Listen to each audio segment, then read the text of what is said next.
Hello yours, இப்போ நம்ம எதை பற்றி பார்க்க போகிறோம்னா சிங்கப்பெண்ணே ப்ரோமோ வீடியோட ரிவ்யூ பற்றி நம்ம பார்க்க போகிறோம். அதாவது இந்த ப்ரோமோ பொறுத்தவரை நமக்கு என்ன காட்டியிருக்காங்கன்னா, அதாவது அடுத்த நாள் என்ன நடக்குங்கிறத இந்த ப்ரோமோவில் நமக்கு காட்டியிருக்காங்க. நம்ம ஆனந்தி வந்து நம்ம அன்புட்ட வந்து இந்த நைட்டு மீட் பண்ணி பேசியிருப்பாங்கல்ல, அதை வந்து மித்ரா வந்து ஒட்டு கேட்குறத வந்து நம்ம ஆனந்தி வந்து எப்படியோ பார்த்துருக்காங்கங்கிறத இதில் நல்லாவே தெளிவாக காட்டியிருக்காங்க. என்னன்னா, இந்த மாதிரி நாங்கள் 2 பேரும் பேசிக்கிட்டு இருந்தோம். ஆனா மேல இருந்து ஒரு முண்டகனி எங்களே பார்த்துக்கிட்டு இருந்தாங்க மாதிரி நம்ம ஆனந்தி வந்து ஆனந்தியோட ஃப்ரெண்டுகிட்ட வந்து பேசிட்டு இருப்பாங்க. அப்போ அதுல இருந்தே நமக்கு தெரியும் மித்ரா வந்து வேவு பார்க்கறத நம்ம ஆளு பார்த்துருக்காங்க. அதை இன்னொரு பக்கம் பார்த்தா கம்பெனியை காட்டுறாங்க. கம்பெனியில என்னன்னா, அதாவது நம்ம மகேஷ் சாரோட அம்மா வந்து நம்ம மித்ராட்ட ஒரு பொறுப்பு ஒன்று சொல்றாங்க. இனிமேல் இந்த இடத்துல ஆனந்தி தான் விளக்கு ஏற்றணும், இந்த டெய்லி தினமும் ஆனந்தி தான் விளக்கேற்றணுங்கிற மாதிரி ஒரு விஷயத்த சொல்லுவாங்க. அதுக்கு நம்ம மித்ராவோட பார்வையே மாறுது. என்னடா அது, நம்ம ஒரு பிளான் போட்டா இன்னொரு பிளான்ல இன்னொன்னு நடக்க, ஒருவேளை அவ்வளவுதான் மருமவளா ஆக்க போறாங்களோ அப்படிங்கிற ஒரு பயம் அவக்குள்ள வந்துட்டு. காரணம் என்னதான் தெரியுமா, அவளுக்கு மகேஷ் மேலலாம் விருப்பம்லாம் ஒண்ணும் கிடையாது. இந்த சொத்தை ஆளணும், இந்த கம்பெனியை அவ பேர்ல ஆளணுங்கிறது தான் அந்த நல்ல எண்ணம் இருந்தா விளங்குறதுக்கா. அப்படி இருக்கும்போது அந்த முக பாவனையே மாறுது.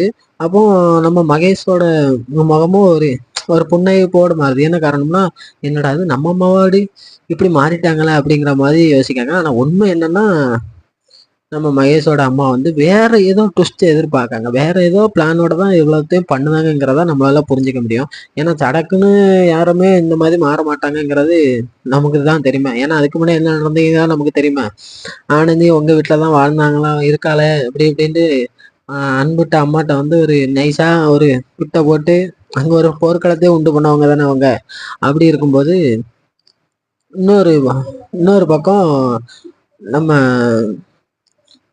ஆனந்திக்கு வந்து நம்ம அன்போட தங்கச்சி கால் பண்றாங்க. என்னன்னா, எங்க அண்ணா அங்க வந்தாங்களா, எங்க அண்ணா அப்படி வீட்டு சண்டை போட்டு கோச்சிட்டு போயிட்டாருங்க மாதிரி ஒரு விஷயத்த சொல்லுதாங்க. அப்போ அப்படி சொல்லும்போது நம்ம ஆனந்தி இன்னும் கொஞ்சம் ஒரு கவலைக்கிடமா இருந்தா. காரணம் என்னன்னா, இவ்வளவு பிரச்சனையில இது ஒரு பிரச்சனையாங்கிற மாதிரி ஒரு யோசனை. அப்போ இல்ல இங்க வரலங்கிற மாதிரி ஒரு முக பாவனையும் நம்ம ஆனந்திக்கு மாறுது. அப்படி இருக்கும்போது ஆனந்தி அடுத்து என்ன பண்ணுவாங்கங்கிறது தான் எல்லாருக்கும் தெரியுமே. இந்த மாதிரி இருக்காதீங்க, ஆஹ் அம்மா தானே அந்த மாதிரி ஏதாவது ஒரு விஷயத்த சொல்லி கண்டிப்பா அந்த வீட்டுக்கு மறுபடி போறதுக்கு என்ன வழியோ அதை பண்ணுவாங்கங்கிறத எந்த ஒரு டவுட்டுமே இல்லை. அந்த கம்பெனில அவங்க இனிமே எப்படி இருக்க போறாங்க, மித்திராவால எவ்வளவு பிரச்சனை வரப்போகுதுங்கிறத இனிமே வந்து பார்க்கறதுக்கு ஒரு என்டர்டைன்மெண்ட்டாவே நமக்கு ஆக்க போறாங்கங்கிறத எந்த ஒரு டவுட்டுமே இல்லை. இன்னொரு பக்கம் மகேஷாரை சமாளிக்கணும்.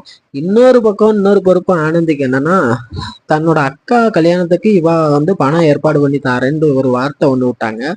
ஆனா இருக்க நிலைமையை பார்த்தா வேற யார்ட்டையுமே பணம் பரட்ட முடியாது மகேஷாரை தவிர. அப்படி மகேஷ் சார்கிட்ட பணம் பரட்டும் போது அது சிம்பத்திக்கலா வேற மாதிரி மகேஷ் சார் யோசிக்கலாம். வேற மாதிரினா நம்மளை தவிர வேற யார்ட்டையும் காசு கேட்க மாட்டேங்க, ஒருவேளை அதுவும் ஒரு லவ்வோட ஒரு அட்ராக்ஷனாங்கிற மாதிரி மகேஷ் சாரும் யோசிக்கலாங்கிறத எந்த ஒரு டவுட்டுமே இல்லை. இதை எப்படி சமாளிக்க போறாங்க, இல்லைன்னா வேற ஏதாவது அன்பு ஏதாவது ஒரு வழியில ஏதாவது பைசா ரெடி பண்ணி கொடுப்பாரா, இதுல யாராவது தடையா வருவாங்களாங்கிறதான் அடுத்த நம்மள ஒரு சிந்தனைக்கு உட்படுத்தி கொண்டு போய்கிட்டே இருக்காங்கங்கிறதா எந்த ஒரு டவுட்டுமே இல்லை. அதாவது தேன்கூட்டுல இருந்து தேனியா வந்து கொட்டுற மாதிரி நம்ம ஆனந்திக்குள்ள இருக்க பிரச்சனை வேற வேற வேற மாதிரி போய்கிட்டு இருக்குங்கிறதுதான் உண்மை.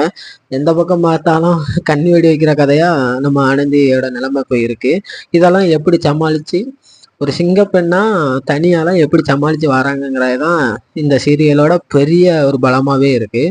கண்டிப்பா ரொம்ப பாராட்ட வேண்டிய ஒரு விஷயம். என்னன்னா, ஒரு பெண்மையால இவ்வளவும் சாதிக்க முடியுமா, எப்படி சமாளிக்க முடியுங்கிறத தத்ரூபமா இந்த சீரியலுக்கு நமக்கு காட்டியிருக்காங்கங்கிறத எந்த ஒரு டவுட்டுமே இல்லை. நல்லா இன்ட்ரெஸ்டாக போய்கிட்டு இருக்கு, எல்லாருமே நல்லா என்ஜாய் பண்ணலாம். அதே போல் நீங்களும் பார்த்து இந்த சீரியலை என்ஜாய் பண்ணுங்க. தேங்க்யூ.